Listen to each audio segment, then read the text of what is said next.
नेताजी सुभाष चंद्र बोस की जयंती पर गृहमंत्री अमित शाह ने एक वीडियो पोस्ट किया है। अमित शाह ने लिखा, नेताजी सुभाष चंद्र बोस जी भारतीय स्वतंत्रता आंदोलन के ऐसा नाम है जिनके स्मरण मात्र से मन में देश प्रेम का ज्वार उमड़ पड़ता है।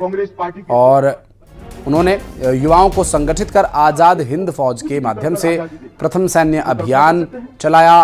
अंडमान निकोबार में तिरंगा फहराकर के 1943 में ही आजाद भारत की घोषणा कर दी थी। नेताजी का जीवन और उनका पराक्रम, उनकी गाथाएं प्रत्येक युवा पढ़े और राष्ट्र रक्षा के संकल्प को मजबूत बनाए। देश की आजादी के लिए अपना सर्वस्व समर्पित करने वाले नेताजी की जयंती पर उन्हें नमन कर उनका वंदन करता हूं।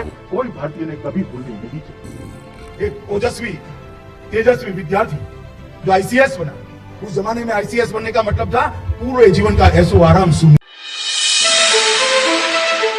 सुभाष बाबू एक उत्तम प्रशासक थे, कलकत्ता के मेयर बने, कांग्रेस पार्टी के 2 बार अध्यक्ष बने और अदम्य उत्साह देश को कुछ भी कर आजादी देना।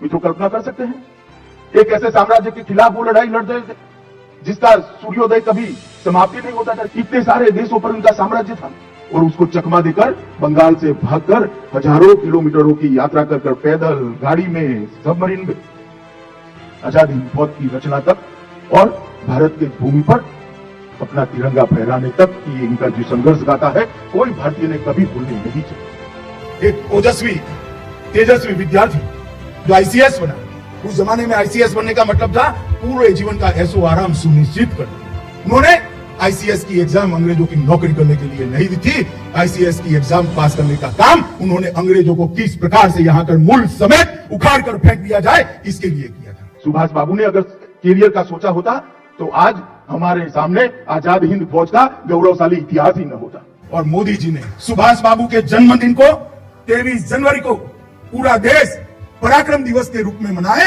इस प्रकार की एक घोषणा भी करी है और देश की सभी सरकारें और केंद्र सरकार आज पराक्रम दिन को मना रही है। सुभाष बाबू का जीवन, उनका कवन और सुभाष बाबू के संस्कार जो देशभक्ति के हमें मिले हैं, वो संस्कार को चिरकाल तक न केवल भारत में रहने वाले भारतीय, दुनिया भर में जहां जहां भारतीय बसे हैं, वो चिरकाल तक याद करें और उसमें से प्रेरणा लेकर भारत को महान बनाने में अपना योगदान देते रहें।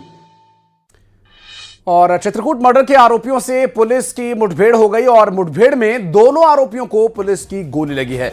इसमें कल्लू नाम